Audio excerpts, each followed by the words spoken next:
It's time for Cox and Crendor. Cox and Crendor in the morning. In the morning. Broadcasting live. Before our recording studio audience. Recording. Wake your ass up. It's Crendor in the morning. Hello there, everybody. It's Friday. Yeah. It's Cox and Crendor. In the morning. I am so just beat down with life at the moment. Hooray. So yesterday was a long one. That's what she said. About yesterday? What? My time certainly has a giant penis. That's what you implied. By the time he got it going on is what I'm saying. So, basically yesterday was like meetings all day. And then when I was like, I'm done, I just want to go and not think about the world right now, I went and decided, you know what, I'm going to go to Five Guys. Balls to it. Yeah. I'm going to get a big old Five Guys burger, some big old Five Guys fries, and sit there by my lonesome and not even care. And just be like, you know what, I don't even care. And as I sat there eating, I was in a happy place. The world was good. I looked at my life and said, you know what, even though today was a long one, you got it pretty good, pal. Went out to my car, and it wouldn't start. Life was just like, oh, so you're getting happy now, huh? It's time to end that. and so my key wouldn't turn in the ignition. Like, it wouldn't even move. Did you try like, turning it?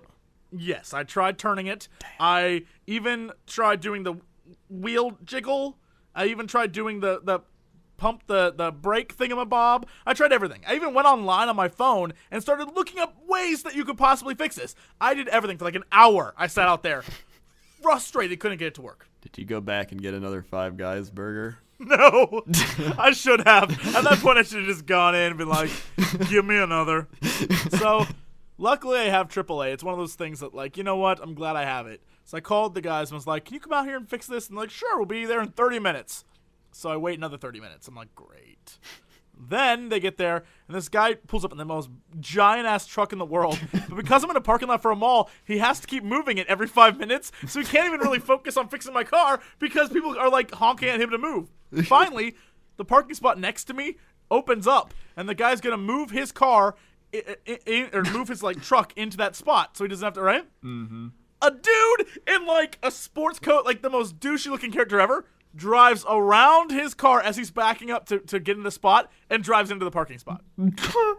This guy in his Benz just drives in and looks at me, looks at him, gets out of his car, and then just gives like a what and walks in. And we looked at each other like, this dude, we were just like, I could not believe that happened. L.A. I was like, what an asshole. Like, he was backing in as this guy pulled into it. But anyway, so he found a place like off to the side, and he came back and we started working on my car, and we're fiddling with everything. He put it in like neutral, like we're unlocking things. There's compartments I don't even know exist in this car that he's like opening panels to, and we're trying to fix it. And he's like, you know, here's the deal. You may have to replace the cylinder, and that's like $300. I was like, are you kidding me? And he's like, we're gonna need to tow it. I'm like, okay. And he's like, but since your wheels are locked because they're turned and we can't move the steering wheel, I need a specialized tow truck to go. I was like, oh my God. So he left and called another guy. Meanwhile, 3 hours in, he calls another guy. The guy comes and he's like, all right, well, I can do this. And then he says, but first, because it's going to be such a process, I just want to check and see if you can, you know, if we can fix this. He spends another 20 minutes trying. Nothing happens. I'm just like, just tow it, okay? Just tow it. I will pay the money. I've had it. I'm done. I'm done fighting, world. You win today. You. This is world. However many days I've been alive, Jesse 0. I'm like, you win. You win, world. I was like, just go, take it. So he gets all this like equipment out, and he's doing like the most intensive manual labor. And I was like, you know what? This guy is a boss. I was like, I'm glad people like him exist. He knows what he's doing. So we get the car up, everything's good, and as we're on the road, he goes, where do you want me to take it? I'm like, wait, you aren't gonna take it anywhere? He's like, usually people tell me to take it someplace. It's like, I don't know where to take this thing. A Toyota dealer? And he's like, that's gonna be really expensive. It's like, I don't know any mechanics who are open at 9 o'clock at night. And so we get there, and the Toyota dealer's like, we close in an hour. I don't know if we'll have time to look at it. I was like, can you just look and see if there's anything wrong? And I'll leave it here. I'll leave it there tomorrow. I'll pick it up tomorrow. I don't even care. Just help me. Just help me. And then because I am I feel this. I feel I'm like the yin and yang of humanity. Mm-hmm. That's the most douchey thing. I am the yin and yang of humanity. Like balanced life. And I know someone's going to send us a message. It's not yin and yang, stupid. It's yin and yang. Ugh, so dumb. But every time that I have something bad happen to me, I immediately have something good happen to me. And I can't explain it. It's just the way life is. And I think that's why I'm way too humble, because I know if anything good happens, immediately something bad's waiting. Like, I'm going to get you, Jesse. So I get there, and I'm just like, please, can you just look? He's like, sure, okay, we'll take a look. So I wait in the waiting room, and it's me and, like, this woman with, like, 5 little kids. And they're the loudest, most obnoxious kids on the planet. I'm like, just someone help me. Someone help me. The guy comes in, sits down, and goes, I have some good news. It's not the cylinder. I'm like, okay. And here's where I think I got mad. Okay. For a wrong reason. I got mad I was just like, screw it. But I got mad for a wrong reason. And I think the reason why is because he goes, your key's worn down, so we just got you a new key. It'll be $7. And a normal person would have been like, this is great effing news. This is amazing. Me, my initial reaction was, are you kidding me? I just went through 5 hours for $7? Right? Anyone else would be like, you know what? You saved me a lot of money. Thank you, sir. I was so livid. I was like, I can't even fathom the amount of pain I went for something so trivial. That was like, the really, yang. Right? I'm like, that's the key was the problem? The key? And he's like, yeah, the key was the problem. Everything was cool. The key's just worn down, so we gave you a new key. That was my night. I didn't get home till 11. I got to the mall. I got to the mall at 5:30 and didn't get to my house until 11. And I was just like, I don't even know what to say. Were the 5 little kids just like, you did it, mister. You fixed your car. And that was my day. And again, this goes back to that yin yang thing. I felt bad, and then I felt good, and then I felt mad that I felt good because it was something so stupid and trivial, right? Mm-hmm. I came in the door, and the first thing that I see when I get in, Chef Gordon Ramsay, our favorite chef. Mm-hmm. Gordon Ramsay's dwarf porn double. Wait for it. This is what made the day all worth it. All this trouble became worth it. Gordon Ramsay's dwarf porn double found dead in a badger den.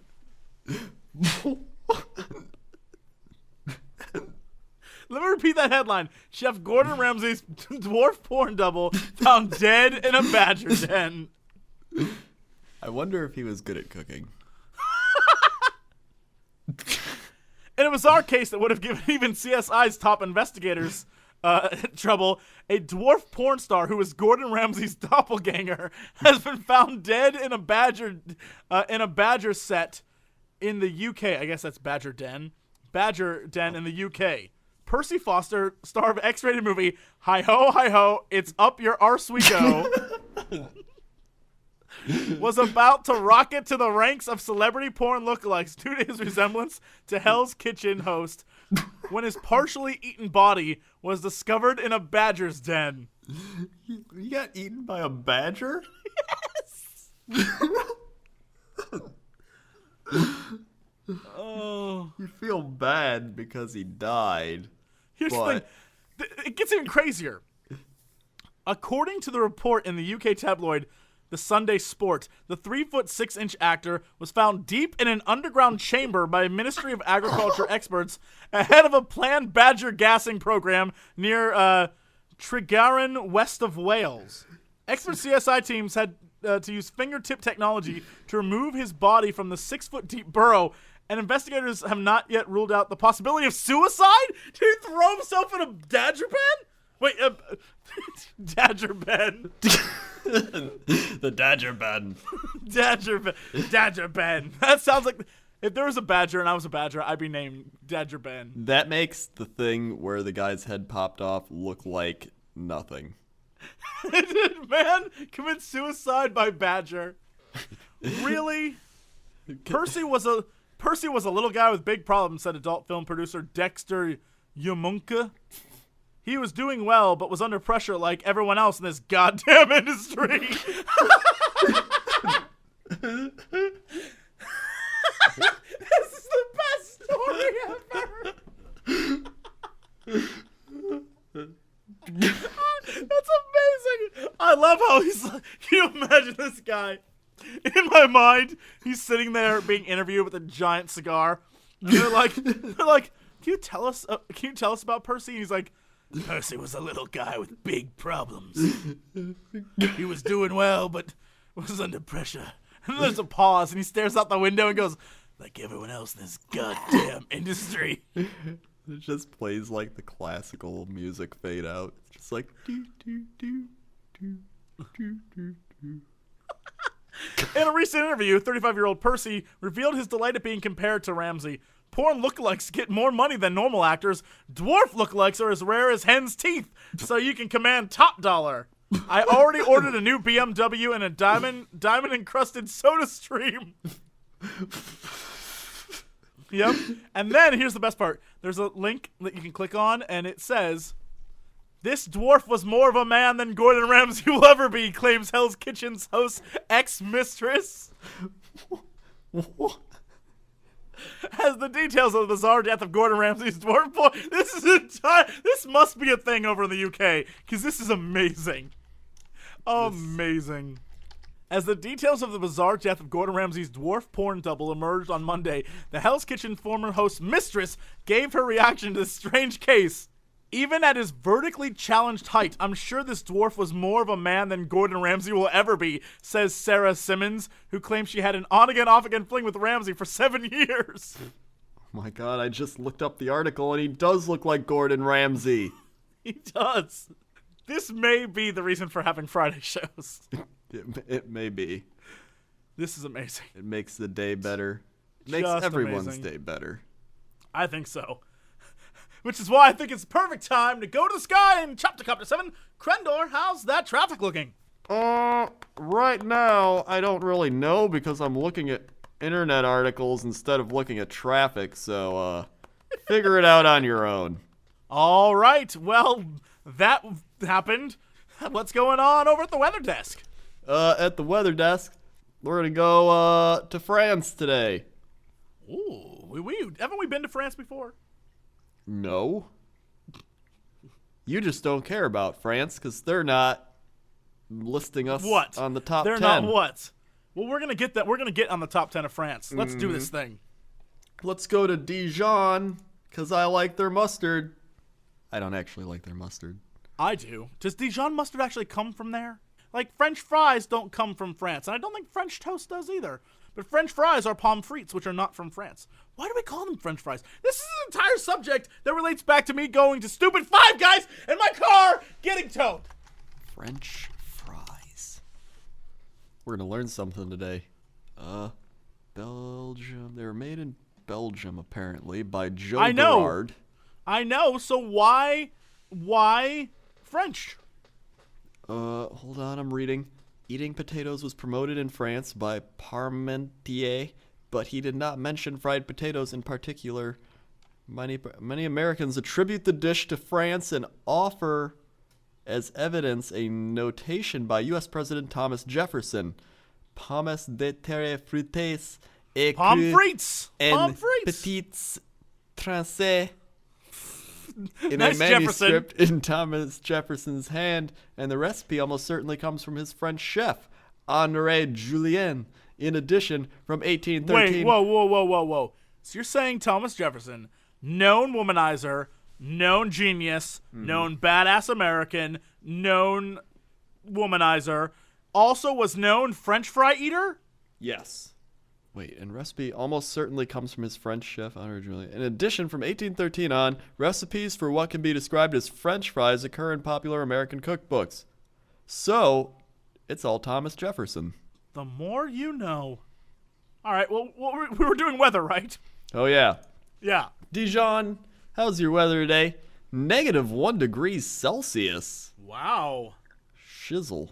And the vent is du sud-sud-est at 24 kilometers an hour. Is it? Okay. And the humidité is 95%. La humidité? And the point de rosée is -2 degrees Celsius. None. And the visibilité is 1.9 kilometers.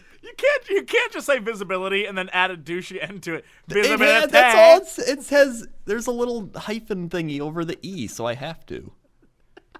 Visibilité. All right. Okay. And your indice de Polon is horse saison. And now France loves us. We're number 1 in France now. If anything, the French love when you make fun of their language. At least I didn't make surrender jokes. Now we're off the top 10. All right, so what's going on with sports? They want to get rid of kickoffs in the NFL. But that's where you can have onside kicks and fun. I know, and they said it's because, players are running at each other at high speeds, and that's where injuries happen and things like concussions happen, and it's dangerous. You know what? Shut up, NFL. Shut up. That's why these guys are getting paid the way they do, so that they can run at each other. What's even worse is that for years they encouraged that type of behavior and said run at each other as hard as you can because it's good for the fans. And now because people are like, they are hurting themselves. Now they're like, oh, we can't. We're gonna have to extremely cut back on that. No, you caused it. Yeah. You deal with it. Yeah. Suck it, NFL. You're stupid. Yeah. Screw you. Yeah. Screw you. Yeah. See you Sunday. Yep. So what is our big news story of the day? Well, I felt like we could roll with a video game story. Oh, it is Friday. So what's our story? The top 10 most disappointing games of 2012. Wow. Okay. What were the top 10 most disappointing games of 2012? Number 10 is Call of Duty Black Ops Declassified. This guy's rolling with the Metacritic scores as well. Oh, wow. What was the Metacritic? What was the Metacritic of that? 31. I never played that game. In fact, I didn't even know that was a thing. It's apparently for the PS Vita. Anything for the Vita usually is garbage. Yes. I don't know if I would make any friends over at PlayStation, but the Vita didn't do so well, and it was mostly because the games were not very good. I don't want to make friends anyway because you made the Vita, and it sucks. All right. What's the next one on our list? I've never heard of that game, so I can't really comment on it. Family Guy Back to the Multiverse. Holy crap! I haven't played it. I saw it at E3, but I know people who have played it, and they're like, it is horrible. Mostly because it's the voices of the characters. So the voices are great. Like, the voice acting's funny, the story's kind of funny, but the animation and the way things look and the way things play is just garbage. Like, it looks like, that South Korean company that does those really bad animatronics? Yeah. It looks like that. So it's one of those games where they made it to make a game. Yes. What's our next game? Next is Steel Battalion Heavy Armor. Again, a game I did not play. Oh, I like wow. how I'm good. I haven't played most of these games. What? You look at what you get to do in this game. What? Look at that screenshot.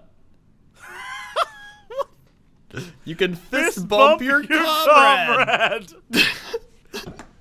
Wow, how is this not good? Is that like an in-mission thing? Like, fist bump me, yeah, bro. I want to play this game now just to fist bump him. Fist bump. And the guy's like, Sarge.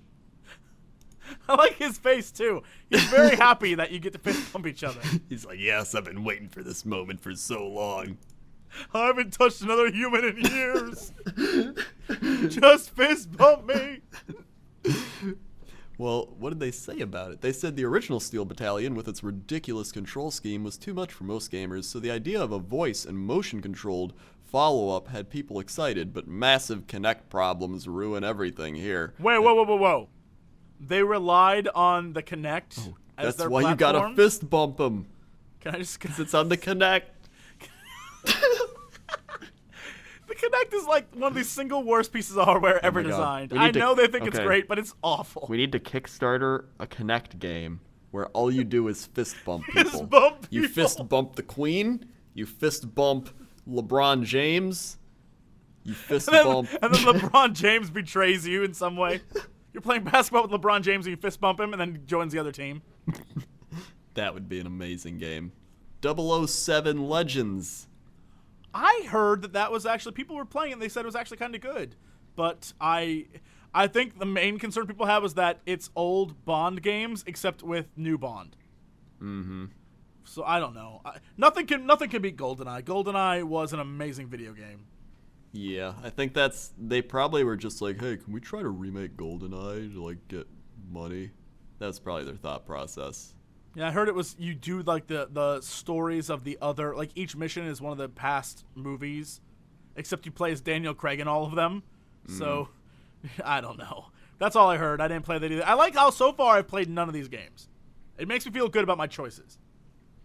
It's, I feel like the original GoldenEye was almost revolutionary, while trying to remake it is kind of like, eh. It's the same where like when GoldenEye came out, nobody had really played an awesome like multiplayer shooter game. Yep. That was like the first big one, and people were just like, whoa. I vividly remember playing Oddjob and just wrecking people. I remember we like banned Oddjob. Because it was so cheap. Yeah. So cheap. But I would throw mines and hide and just set them off as people would run by. It was an amazing game. All right, what's the next one on our list? Resident Evil Operation Raccoon City. Holy crap, I only heard bad things. I was going to buy that too, because I like Resident Evil. With that said, though, I haven't bought one since 4. 5 I skipped because I just wasn't into it. Although I did hear, if you're a racist, it's the game to buy. And then Raccoon City, I heard, was garbage. Next is Medal of Honor Warfighter. Didn't play that one either. EA's first attempt to reboot the once proud Medal of Honor series was flawed, but sadly this year's Warfighter falls even further short of the goal with shallow, uninspired gameplay. Clumsy execution torpedoes the game's clever idea for an emotional hook. Okay, I don't even know what that means. That's just Yahoo speak, where they try to throw a bunch of fancy words together to be like, this game, you may even think it was a war non-fighter. Yeah, And then, like, gotcha. look up something in the thesaurus to confuse They you. high-five each other. War non-fighter, high-five. Moving on. Connect Star Wars. Balls to it. That game's amazing. I don't care what anyone says. That game is amazing. If you've never played it, your options of playing is you can play as a Jedi trainee, in which case you and a bunch of Jedi run around a forest, and since this is a Kinect game, you flail your arms about and jump across the room like a crazy person, and you kill things. It's amazing. Or your other option is you become a Rancor, and you run around towns, and you destroy the towns by jumping around the room and flailing your arms. And then the other option is Star Wars dancing, and you dance as a Star Wars character to spoofs of popular songs. Mm-hmm. And it's so good. So good. It's like Drive Angry levels. If you've never seen the movie Drive Angry, go watch it. It's so bad it's good. Mm-hmm. This is that game. I refuse to accept this as a bad game. It's so bad it's good. Next is Ninja Gaiden 3. Didn't play it. The Ninja Gaiden franchise is beloved by many gamers for its steep challenge and tight action. The latest entry might look the part, but that tasty eye candy is cut down by bland, repetitive gameplay. Instead of challenging you, it's little more than a button-mashing bore. Isn't that like a trend? I mean, really, recently all games have been like, how can we make it as button mashy as possible and eye candy.